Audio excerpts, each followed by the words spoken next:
Bismillahirrahmanirrahim. Assalamualaikum warahmatullahi wabarakatuh. Innal hamdalillah nahmaduhu wa nasta'inuhu wa nastaghfiruh wa na'udzu billahi min shururi anfusina min sayyiati a'malina.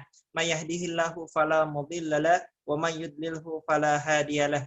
Asyhadu an la ilaha illallah wa asyhadu anna Muhammadar Rasulullah. Rabbi shrah li sadri wa yassir li amri wahlul 'uqdatam min lisani yafqahu qawli. Allahumma shalli ala Muhammad wa ala ali Muhammad kama shallaita ala Ibrahim wa ala ali Ibrahim wa barik ala Muhammad wa ala ali Muhammad kama barakta ala Ibrahim wa ala ali Ibrahim fil alamin innaka Hamidum Majid. Mari kita mulai pertemuan ini dengan mengucapkan basmalah bersama-sama. Bismillahirrahmanirrahim. Ya ayuhan nasu taqu rabbakumul ladzi khalaqakum min nafsin wahidatin wa khalaqa minha zawjaha wa batha minhuma rijalan katsiran wa nisaa'a wattaqullaha alladzi tasaaluna bihi wal arham innallaha kana 'alaikum raqiba. Insyaallah pada pertemuan kali ini kita akan membahas satu peristiwa yang luar biasa penting, yaitu ketika Rasulullah SAW berhijrah, materi ke-18. Ini berlanjut ya dari materi yang kemarin-kemarin, di mana Rasulullah sudah mendapatkan Aqobah Kubro. Baiat Aqobah Kubro yang kemarin sudah dibahas adalah penduduk Yastrib sudah siap menerima Rasulullah SAW, melindungi Sallallahu Alaihi Wasallam. Mohon teman-teman yang lain di mute.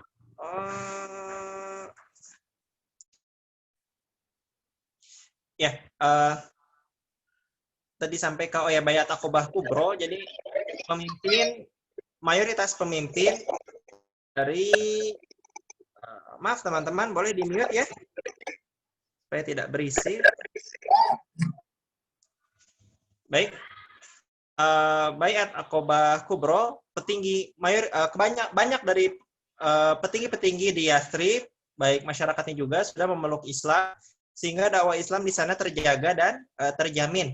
Berbeda dengan kondisi di Makkah yang mana muslimin masih minoritas dan petinggi-petinggi di dakwah berusaha untuk membunuh Rasulullah Shallallahu Alaihi Wasallam. Maka di tahun inilah ketika tahun 13 Hijriah menjadi tahun 0 Hijriah, Rasulullah Shallallahu Alaihi Wasallam akhirnya mampu untuk hijrah ke Yastrib. Yastrib itu pembuat salah atau bahkan pembuat dosa. Nanti belakangan diganti namanya menjadi Madinah. Madinah itu Nabi Al-Munawwarah, kota Nabi yang bercahaya. Tapi kita sekarang masih menggunakan istilah Yastrib karena perubahan namanya itu nanti. Rasulullah Shallallahu Alaihi Wasallam diizinkan oleh Allah Subhanahu Wa Taala untuk hijrah, datang perintah untuk hijrah, maka Rasulullah Shallallahu Alaihi Wasallam berkunjung ke rumah Abu Bakar di siang hari yang sangat terik. Padahal sampai hari ini di sebagian Jazirah Arab siang hari itu merupakan waktu istirahat, waktu yang sangat terik sehingga sangat tidak lazim untuk orang bertamu, waktu orang untuk qailullah, untuk tidur siang. Maka Abu Bakar sadar bahwa ini bukan hal yang biasa, ini pasti hal yang sangat penting. Rasulullah mengunjungi Abu Bakar di waktu yang tidak lazim.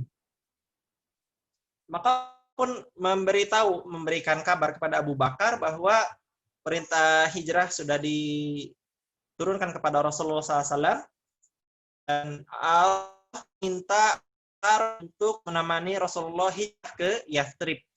Di kondisi inilah Abu Bakar menangis bahagia karena mendapat kehormatan dari Rasulullah SAW untuk menemani Rasulullah hijrah ke Yastrib. Ini merupakan satu kebahagiaan bagi Abu Bakar As-Siddiq.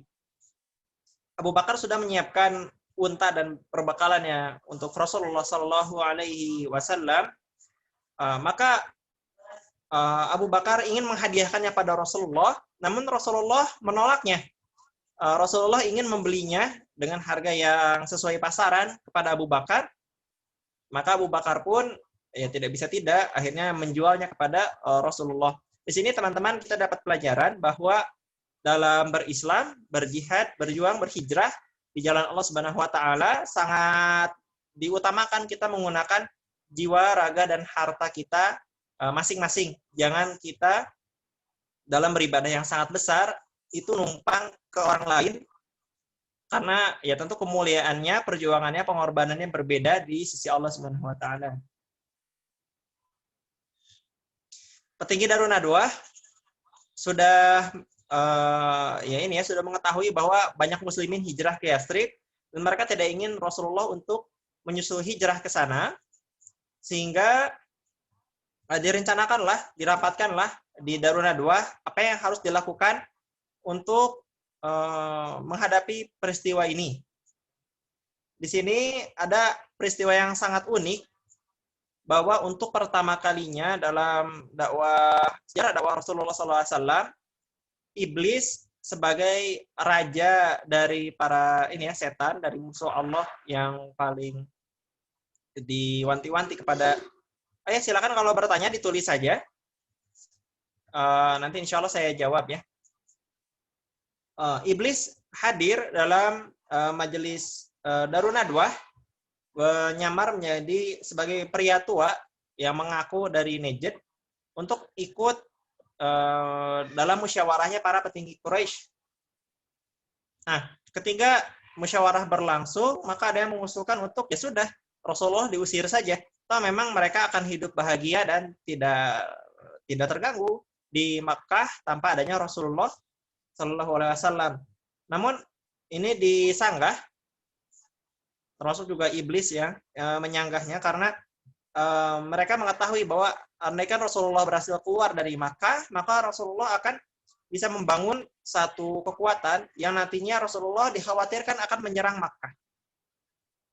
Hanya ada yang diusul lain bahwa bagaimana kalau dipenjarakan saja, disekap, maka ini juga disanggah. Karena Rasulullah SAW bagaimanapun punya para sahabat yang sudah banyak jumlahnya. Memang tidak banyak-banyak amat ya, tapi jumlah tersebut cukup untuk semuanya menyerang tempat Rasulullah disekap, akhirnya memerdekakan Rasulullah, dan itu pasti akan menyulitkan orang-orang Quraisy. Maka akhirnya ramai-ramailah bahwa usul Rasulullah akan dibunuh dengan cara setiap perwakilan kabilah di Makkah akan menusukkan pedang mereka ramai-ramai ke Rasulullah SAW, sehingga Bani Hashim dan Bani Al-Muttalib tidak bisa menuntut mereka para pembunuh, menuntut ganti nyawa, menuntut peperangan, sehingga mau tidak mau Bani Hashim menerima diat kafaroh, bukan kafaroh ya, jadi tebusan dari pembunuhan adalah 100 ekor unta. Ini yang direncanakan, dan akhirnya ini disetujui, dipuji-puji oleh iblis yang sedang menyamar jadi pria tua tersebut. Akhirnya sepakat, Rasulullah direncanakan akan dibunuh tepatnya pada waktu malam, karena Rasulullah SAW biasa untuk bangun malam untuk sholat Qiyamul Lail di Masjidil Haram, di Ka'bah.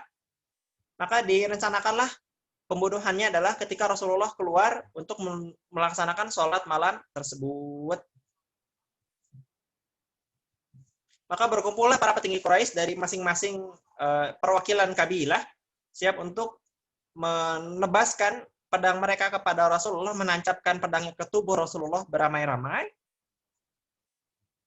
Namun tentu saja Allah Subhanahu wa taala tidak akan memenangkan para musyrik dari Quraisy tersebut, sehingga nanti Allah akan memberikan makarnya. Jadi Rasulullah yang tinggal di dalam rumah itu akhirnya minta digantikan posisi tidurnya, tempat tidurnya, oleh Ali bin Abi Thalib, yang mana Ali bin Abi Thalib menggunakan selimut Rasulullah, menggunakan kasur Rasulullah SAW, sehingga saat diintip, kalau diintip maka akan dilihat itu adalah Rasulullah masih ada di atas ranjangnya, di atas kasurnya. Rasulullah SAW akhirnya ditolong oleh Allah Subhanahu Wa Taala. Akhirnya Rasulullah keluar rumah, sedang mereka tidak menyadari apapun. Jadi mereka tidak menyadari bahwa ada yang lewat, bahwa Rasulullah keluar. Rasulullah tampil di hadapan mereka begitu saja. Jadi mereka yang terus siaga menanti-nanti Rasulullah keluar, ternyata Rasulullah lewat begitu saja. Dan Rasulullah menaburkan pasir di atas masing-masing yang ingin membunuh Rasulullah dengan membacakan Quran. Dan akhirnya Rasulullah pun lewat begitu saja. Ada orang yang menyimak hal tersebut dari jauh, namun dia juga tidak bisa berbuat apa-apa. Akhirnya Rasulullah pergi, dan saat Rasulullah sudah pergi, orang yang tadi melihat datang dan memperingatkan bahwa Rasulullah sudah lolos dari pengepungan mereka. Namun mereka tidak menyadari apapun.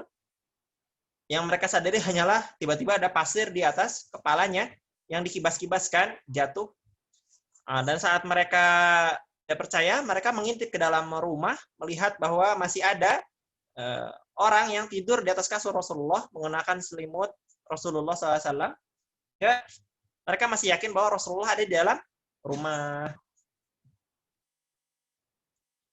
Akhirnya Rasulullah pun keluar bersama Abu Bakar As-Siddiq. Dan kalau teman-teman lihat peta, Madinah itu ada di utara. Namun Rasulullah tidak lari ke arah utara, Rasulullah lari ke arah selatan untuk mengecoh dari kejaran orang-orang Quraisy yang pastinya akan mengejar Rasulullah SAW untuk membunuh Rasulullah. Rasulullah lari ke selatan sehingga berbalik arah Gua Sur. Setelah berjauh, Rasulullah tinggal di dalam sur 3 hari agar orang-orang yang pastinya di hari-hari pertama akan mengejar Rasulullah dengan incaran dengan menyebar dengan kejaran yang sangat serius. Namun semuanya akan kehilangan arah dan tidak tahu, sehingga setelah 3 hari baru Rasulullah keluar setelah orang-orang mulai lelah dalam mengejar Rasulullah Shallallahu Alaihi Wasallam. Namun tentu saja kita tidak bisa meremehkan kemampuan orang-orang yang sudah terbiasa tinggal di gurun pasir. Mereka memiliki ahli-ahli jejak yang pandai sekali memburu jejak. Maka dikejarlah jejak Rasulullah dan jejak Abu Bakar. Padahal Abu Bakar punya budak yang mana mengembalakan kambing, terus mengembalakan kambingnya di jejak-jejak Rasulullah dan Abu Bakar, dengan harapan jejak-jejaknya tertutupi oleh jejak-jejak gerombolan kambing.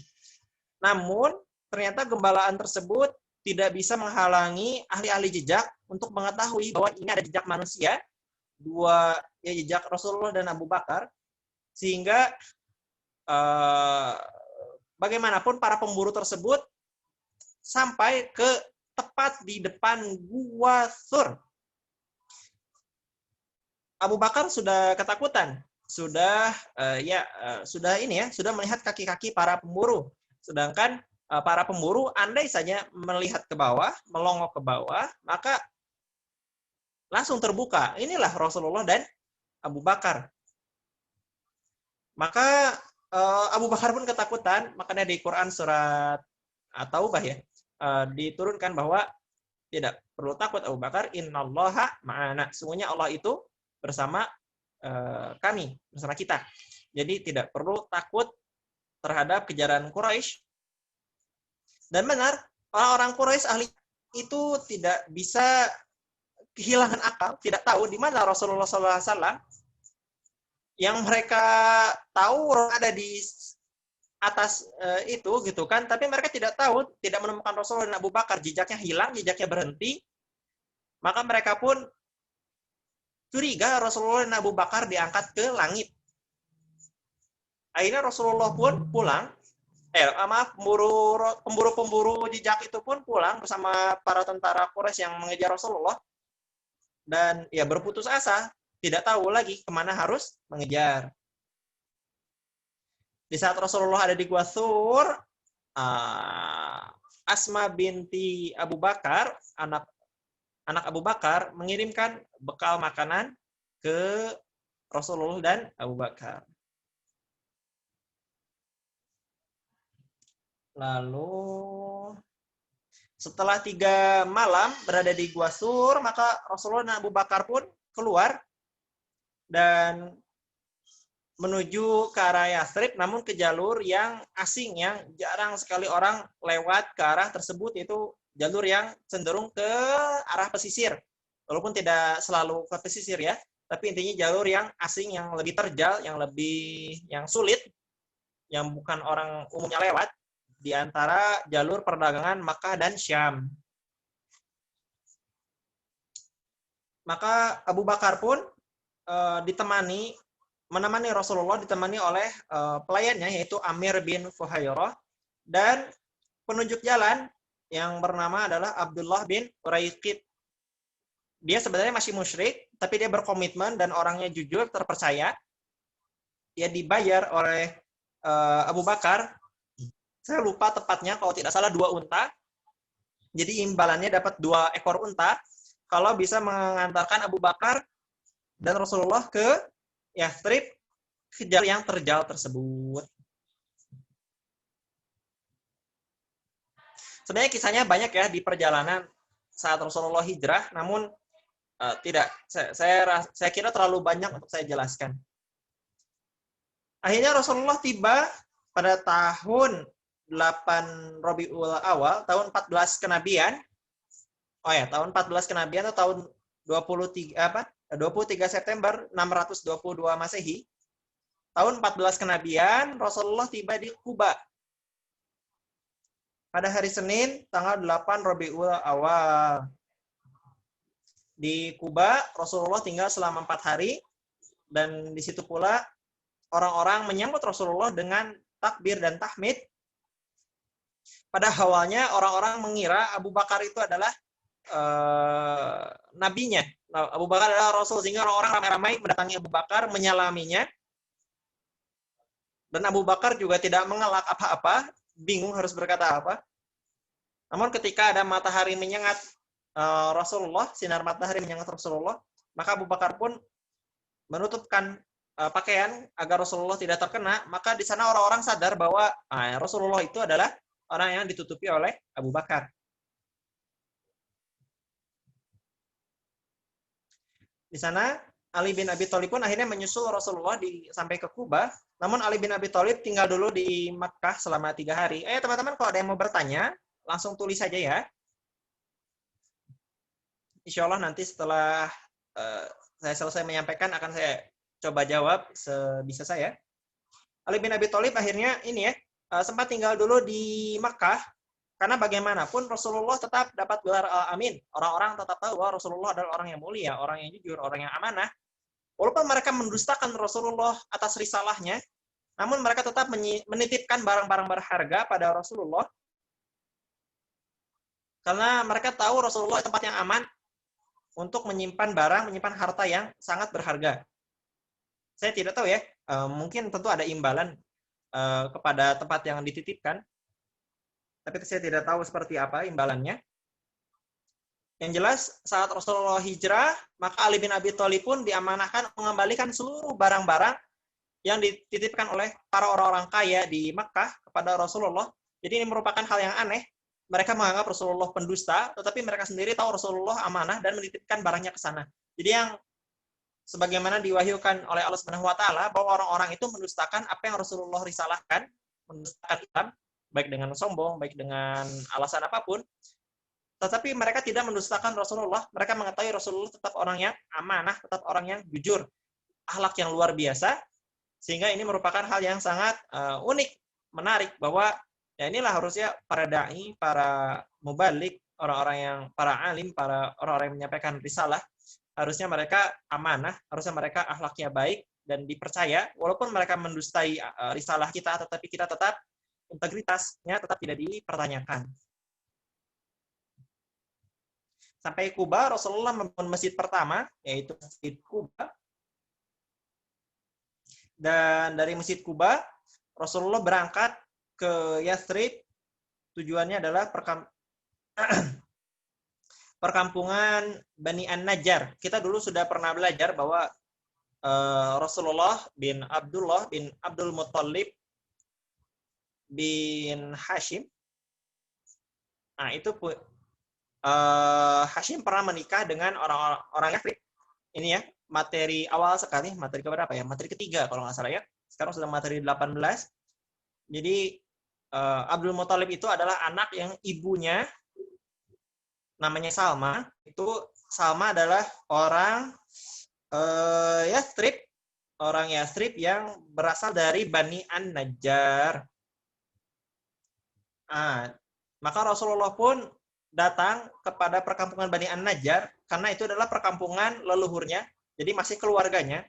Sehingga di perkampungan Bani An-Najjar pun Rasulullah disambut. Rasulullah akhirnya dikawal oleh kabilah Bani An-Najjar dengan pedang-pedang terhunus. Namun pada hari itu adalah hari Jumat, maka sebelum sampai, Rasulullah sholat Jumat terlebih dahulu di perkampungan Bani Salim bin Auf, sehingga itulah sholat Jumat pertama. Jadi sebelumnya tidak ada sholat Jumat, bukannya tidak ada perintahnya, namun tidak mungkin dilaksanakan. Sholat Jumat yang harusnya ramai-ramai dalam keadaan tenang, tidak mungkin dilaksanakan di Mekah yang situasinya masih mencekam. Setelah beberapa hari, baru datanglah rombongan keluarga Abu Bakar dan istri Rasulullah yaitu Saudah, dan anak-anak Rasulullah, ada juga Usamah bin Zaid, dan ada ibu asuh Rasulullah yaitu Ummu Aiman. Ada anak Rasulullah Zainab binti ada satu anak Rasulullah yang tertahan di Makkah karena ditahan oleh suaminya yaitu Abul As yang masih musyrik. Belakangan sekali nanti masuk Islam. Tapi Abu As sempat memerangi Rasulullah di perang Badar, bahkan tertawan. Baik, itu materinya. Mudah-mudahan teman-teman bisa mempelajari ini ya, satu pelajaran yang sangat mahal, bahwa kalau teman-teman sudah kondusif lagi di satu lingkungan, satu tempat, satu usaha, satu pekerjaan, maka berhijrahlah, bergantilah, karena bumi Allah itu luas, dan bumi Allah itu luas ditekankan dalam Al-Quran, maka sampai akhir zaman, sampai hari kiamat, karena Quran itu berlakunya sampai hari, ya berlaku terus, maka ya itulah, bumi Allah itu pasti akan selalu luas, cukup untuk manusia, cukup untuk berhijrah, cukup untuk mencari kesempatan yang baru. Dengan berhijrah, kita akan dapat teman-teman baru, tempat baru, kesempatan baru, dan bahkan bisa bekerja sama dengan tempat sebelum kita ke tempat yang baru. Ya, saya pernah baca kalau Fatimah itu hijrah dengan Ali bin Abi Thalib. Apa Ustaz? Sebelum kita bahas pertanyaannya, kita bahas dulu soal yang ini ya, yang kuis. Baik, pertanyaan pertama, kapan Abu Bakar ditemui Rasulullah untuk diajak hijrah? Itu ya, pada siang hari yang terik. Kemudian, apa yang terjadi pada Abu Bakar saat diajak hijrah bersama Rasulullah? Maka Abu Bakar menangis bahagia. Di mana iblis memujuk petinggi Quraisy agar membunuh Rasulullah di Darun Nadwa. Mana yang bukan ingin membunuh Rasulullah itu adalah Hajjaj bin Yusuf. Hajjaj bin Yusuf adalah gubernur yang ada di zaman kekhilafahan Bani Umayyah. Jadi itu bukan yang ingin membunuh Rasulullah ya, itu adalah muslimin yang memang kontradiktif, banyak kebaikannya tapi juga banyak keburukannya. Kalau Abdul Uzza itu nama lain dari Abu Lahab. Kalau Amr bin Hisham itu adalah nama aslinya dari Abu Jahal. Oke, apa yang dilakukan Ali agar petinggi Quraisy tidak membunuh Rasulullah? Maka Ali ini ya berpura-pura di rumah Rasulullah dengan selimut di atas kasur Rasulullah sehingga orang-orang mengira Rasulullah masih di rumah. Apa pertolongan Allah agar Rasulullah gagal dibunuh? Rasulullah ini ya bukan, sebenarnya saya menulis tembus pandang. Mungkin lebih tepatnya tidak bisa dilihat dan tidak bisa disadari kehadirannya. Kemana Rasulullah memulai perjalanan hijrah? Ke selatan, ke Gua Thur. Jadi ngecoh dulu. Dakwah pakai strategi. Rasulullah juga pakai strategi. Jadi jangan asal tuntas kewajiban, harus dengan semuanya strategi. Apa yang Abu Bakar lihat sampai ketakutan ketika hijrah? Ketika di Gua Thur, Abu Bakar melihat kaki-kaki para pemburu yang ingin membunuh Rasulullah dan Abu Bakar. Sehingga itulah Rasulullah Abu Bakar melihat orang yang memburu mereka. Siapa yang menemani Rasulullah hijrah ke Yathrib? Ya itulah Abu Bakar, Amir bin Fuhayrah, Abdullah bin Uraikid yang masih musyrik. Berarti berempat. Mengapa Ali lama tertinggal di Mekah saat hijrah? Karena Ali ini ya mengembalikan dulu titipan barang-barang berharga. Di mana Rasulullah menetap sewaktu baru tiba di Yatsrib, itu di perkampungan Bani Najjar, tepatnya nanti di rumah Abu Ayyub Al-Ansori. Baik, kita lihat pertanyaannya. Saya pernah baca kalau Fatimah itu hijrah dengan Ali bin Abi Thalib. Afwan Ustadz, mohon penjelasannya mana yang benar, karena selama ini saya bingung mana yang benar. Syukron. Ketika saya membaca kitab Rahiqul Maktum,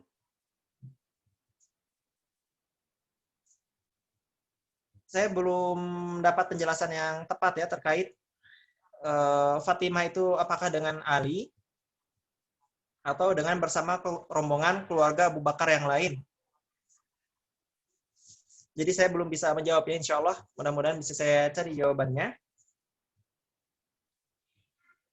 Kalau dalam kitab Rahiqul Maktumnya, dalam buku Sirah Nabawi karangan Mubarakfurinya, hanya disebutkan anak-anak Rasulullah saja.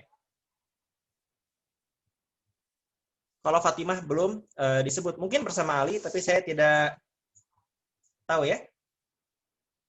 Rasulullah kan anaknya yang perempuan ya, ada 4, ada Ruqayyah, ada Zainab, ada Ummu Kulsum, satu lagi Fatimah. Jadi intinya saya belum bisa jawab. Mudah-mudahan nanti bisa saya jawab. Saya tidak mau ngasal jawab. Baik, ada lagi pertanyaan? Kalau tidak ada, atau sambil nunggu pertanyaan, mari kita bersalawat dulu kepada Rasulullah dengan salat Ibrahimiyah.